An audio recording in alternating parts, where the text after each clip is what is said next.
వందే మాతరం 150వ వార్షికోత్సవం అనే పేరుతో ఇప్పుడు కొత్తగా ముందుకొచ్చిన వివాదం నిజానికి వందే రాజకీయం, వందే మత రాజకీయం అని అనుకునేలా చేస్తుంది. ఎందుకంటే వందే మాతరం గీతం 150 ఏళ్ల కిందటే ఖచ్చితంగా రాయబడిందని చెప్పడానికి ఏమీ ఆధారాలేమీ లేవు. వాస్తవానికి అది 1870, 1875 మధ్యలో ఎప్పుడో రాసి ఉండాలి. తర్వాత దాన్ని ఆనందమఠం నవలలో ఒక ప్రత్యేకమైన సందర్భంలో సన్యాసులకు అక్కడ ఉన్న ముస్లిం పాలకులకు మధ్య జరిగినటువంటి ఘర్షణను వివరించేటటువంటి ఆనందమఠం నవలలో అది బంకించంద్ర చటర్జీ దాన్ని చేర్చారు. 1889లో విశ్వకవి రవీంద్రనాథ్ ఠాగూర్ కాంగ్రెస్ మహాసభలో పాడే వరకు దాని గురించి ఏమంతగా ఎవరికి తెలియదు. ఠాగూర్ కట్టిన రాగాన్ని బంకిం కూడా ఆమోదించారు.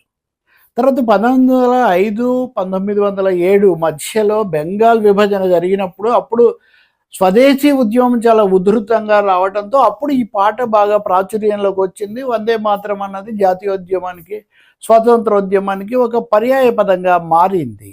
ఇప్పుడు స్వదేశీ ఉద్యమం అన్నదాన్ని పక్కన పెట్టి వందే మాతరం అన్న గీతాన్ని ఒక్కదాన్ని తీసుకొని రావడంలో రాజకీయం చాలా స్పష్టమే.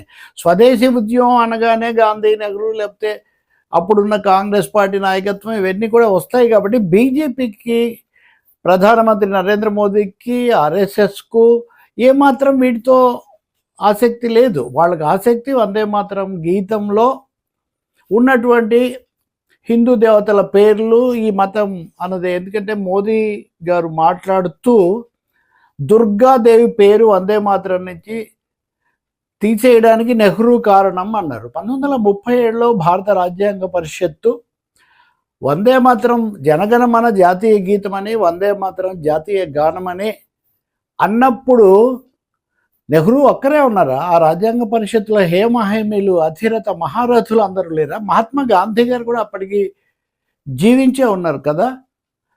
కాబట్టి ఇదేదో ఒక్క నెహ్రూయే చేసినట్టు, ఒక మతానికి, ముస్లిం లీగ్కు లోబడిపోయినట్టు చెప్పడం అంటే నిజానికి ఏ దేశానికైనా 2 జాతీయ గీతాలు ఉంటాయా?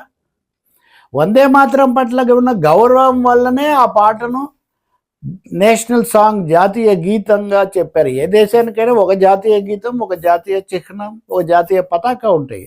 వందే మాతరం మీద గౌరవ ప్రకటనకే రాజ్యాంగ పరిషత్ అలా చేసింది. అదే సమయంలో వందే మాతరం గీతంలో దుర్గా, సరస్వతి, లక్ష్మి ఈ పేర్లనే ఉంటాయి. అలాగే శత్రువుల శిరస్సులు కొట్టుకుపోతున్నాయి, ఇట్లాంటివన్నీ ఉంటాయి. ఇవన్నీ కూడా ఎవరు జాతీయ గీతంలో పెట్టుకోరు. అందులోనూ భిన్న మతాలతో కూడినటువంటి భారతదేశంలో అందుకు అవకాశమే లేదు. కాబట్టే జాతీయ స్వాతంత్రోద్యమ నాయకులు, హేమహేమీలు ఆలోచించి అందులో గౌరవ సూచకంగా మొదటి చరణాలు తీసుకొని పెట్టారు. వాటిని భారతదేశంలో ఉన్న విద్యార్థులు, దేశం మొత్తం అప్పటి నుంచి ఇప్పటి వరకు పాడుతూనే ఉంది. వందే మాతరం అని ఆ పాటను కొత్త రాగం కట్టినటువంటి ఏఆర్ రెహమాన్ ఎవరు? కాబట్టి వందే మాతరం పాటను ఏదో దేవతల పేర్లు తొలగించారు, అది కూడా నెహ్రూయే చేశారు అని దానికి ఒక మత కోణము, ఒక రాజకీయ కోణం ఇవ్వటం ఏమాత్రం వాస్తవం కాదు. అది అందరూ కలిసి చేసింది. ఆ మాటకు వస్తే మహాత్మా గాంధీ స్వయంగా చెప్పారు 1947లో, ఆ పాట తప్పకుండా అద్భుతమైన, అందమైన ఆ పాటను, ఆ మతం వాళ్ళను చిన్నబుచ్చటం కోసం పాడడాన్ని మటుకు నేను ఏమాత్రం హర్షించను, దాన్ని తప్పకుండా పాడాల్సిందే అని చెప్పారు. కాబట్టి ఈ మధ్య మార్గంలో పెద్దలు అప్పుడు ఏర్పాటు చేశారు. ఇన్ని సంవత్సరాల తర్వాత దాన్ని తీసుకొని వచ్చి ఒక వివాదంగా మార్చుకోవటం నిజానికి ఆ పాటకి ఏమన్నా గౌరవమై ఇప్పటివరకు ఏఆర్ రెహమాన్కు అంత గొప్పగా పాడి కొత్త రాగంలో పాడుతున్నాం. వాళ్ళకెవరికి ఇదేమీ సమస్య కాలేదు. హేమహేమీలు పాడిన వాళ్ళకి ఎవరికి అవ్వలేదు. ఇంకా ఇది ఎందుకు జరుగుతుందంటే ముందు నుంచి కూడా ఆర్ఎస్ఎస్ దీనికి పూర్తి వ్యతిరేకం. ఈ పాటకు అసలు జనగణమన చాలా వ్యతిరేకం వాళ్ళు. అది తప్పు, కాబట్టి జనగణమన కాదు ఇది ఉండాలి అన్న ధోరణి వాళ్ళది. దానికోసం వాళ్ళు దీని మీద వాళ్ళు అనేక పుస్తకాలు కూడా ఇది వరకు ప్రచురించారు. ఈ వాదనలు ఎప్పటి నుంచి ఉన్నటువంటివే. ఈ మధ్యకాలంలో ఆర్ఎస్ఎస్ అధినేత మోహన్ భగవత్ ప్రధాని మోదీ కంటే కూడా గట్టిగా అనేక విషయాల మీద స్పష్టంగా ఆదేశపూర్వకంగా చెప్పడం మనం చూస్తున్నాం. నిజానికి బీజేపీ అంటే ఇద్దరు, మోదీ, అమిత్ షాల నాయకత్వానికి మోహన్ భగవత్కు మధ్యలో సాగినటువంటి అంతర్గతమైన సంవాదంలో, ఘర్షణలో ఆర్ఎస్ఎస్ పైచేయి సాధించిందని స్పష్టంగా పరిశీలకులు భావిస్తూ ఉన్నారు. ఇటీవల అయోధ్యలో ధ్వజం ఎగరేసినప్పుడు కూడా మోదీ గారు భారతదేశం యొక్క నాగరికత సాధించిన అద్భుత విజయాలన్నీ ఈ ధ్వజంలో, రామధ్వజంలో, రామధర్మంలో నిక్షిప్తమై ఉన్నాయన్నారు. నిజానికి భారత ప్రజలు సాధించిన అతి గొప్ప విజయం స్వాతంత్ర పోరాటం, తర్వాత ప్రజాస్వామ్య లౌకిక విలువలు కాపాడుకోవటం. దీని గురించి కాకుండా ఆ విషయాన్ని చెప్పడం అంటే అంతకంతకు మతపరమైనటువంటి అంశాలు వాటిని తీసుకొని రావటం, అదే సర్వస్వం అని చెప్పటం. మోహన్ భగవత్ గారు ఇంకో మాట కూడా అన్నారు, అసలు ఈ దేశంలో వాళ్ళందరూ స్వతహాగా హిందువులు అయిపోతారు. వారి వేరే వేరే విశ్వాసాలు, పేర్లు ఏం పెట్టుకున్నప్పటికీ కూడా ఈ దేశం హిందుత్వ సూత్రాల మీద నడుస్తుందన్న పద్ధతిలో మాట్లాడుతున్నారు. కాబట్టే వందే మాతరాన్ని కూడా దుర్గాదేవి పేరును, అంటే ఏ దేశ గణతంత్ర దేశం ఏదైనా కానీ, అంటే లౌకిక దేశం ఏదైనా కానీ పాటలో దేవతల పేర్లు పెట్టుకుంటుందా అనేది ఒక పెద్ద ప్రశ్న.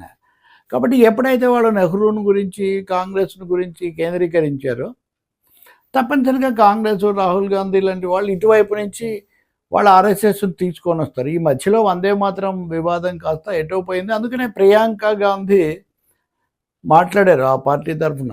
ఆమె ఒక మాట చెప్పారు, ఎప్పుడు ఏదో ఒక విధంగా నెహ్రూ అది తప్పు, నెహ్రూ ఇది తప్పు, ఈ సమస్య అంతా ఎందుకు, మోదీ గారిని మేము అవమానించామని ఆయన ఒక జాబితా చెప్పారు కదా, అదేవిధంగా నెహ్రూ మీద ఉన్నవన్నీ ఒక జాబితా తయారు చేస్తే, నెహ్రూ మీద ఒక్కసారి సభలో చర్చకు పెట్టేసేయండి, అన్నీ మాట్లాడేయండి, ఏమేమి ఆరోపణలు, ఏమేమి అభియోగాలు పెట్టండి, ఒకసారి తేల్చేద్దామని చెప్పి ఆమె అన్నప్పుడు సభలో చాలా స్పందన వచ్చింది. ఇదొక ప్రచ్ఛన్నమైన యుద్ధంలాగా, రాజకీయ యుద్ధం ఇది నడుస్తుంది. వందే మాతరాన్ని కూడా ఇప్పుడు వందే మాతరాన్ని గౌరవించటం కంటే దాంట్లో ఉన్నటువంటి ఈ కోణాలు తీసుకొని రావటం, అందుకు నెహ్రూ బాధ్యుడు నేతాజీ సుభాష్ చంద్రబోస్ కాదు. నేతాజీ సుభాష్ చంద్రబోస్ వందే మాతరం అంటే మాతృదేశం అనే భావన, అది ఎవరు కాదన్నారు. అందుకనే కదా దాన్ని మనం జాతీయ గీతంగా పెట్టుకున్నాం. ఇదంతా అయిన తర్వాత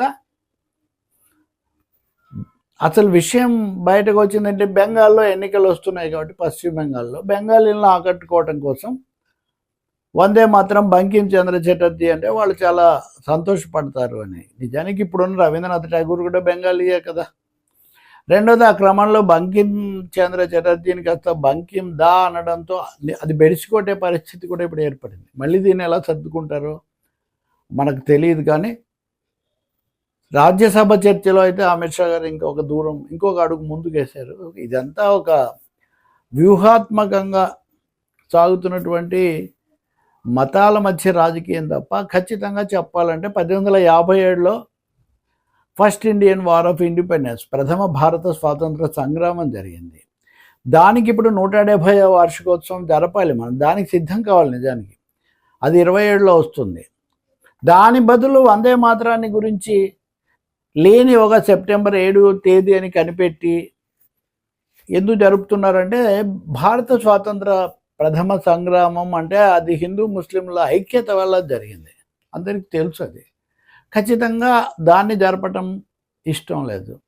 దీన్ని జరిపినప్పుడు స్వదేశీ ఉద్యమానికి నాయకత్వం వహించిన నాయకులు అది చెప్పడం ఇష్టం లేదు. కాబట్టి వందే మాత్రం బంకిం బాబు అక్కడ ఆగిపోతున్నారు. ఒకటి, ఎవరి రాజకీయాలు చేసుకోవచ్చు, గెలవచ్చు, ఓడిపోవచ్చు, కానీ దేశ చరిత్రకు సంబంధించిన కీలకమైన అంశాలను, చరిత్రాత్మకమైన స్మరణీయమైనటువంటి ఘట్టాలను కూడా ఇప్పటి రాజకీయ అవసరాల కోసం మెలికలు తిప్పడం, లేకపోతే వివాదాలు పెంచటం వాంఛనీయం కాదు. భిన్న మతాలు, భిన్న విశ్వాసాలు, భిన్న సంస్కృతులతో కూడినటువంటి దేశం అందరినీ కలుపుకొని పోయే విధంగా భిన్నత్వంలో ఏకత్వంతోనే ముందుకు పోతుంది తప్ప ఎవరికి వారుగా ఉండే అవకాశం ఇక్కడేమీ ఉండదు. ఈ దేశం యొక్క వారసత్వం అది కూడా కాదు.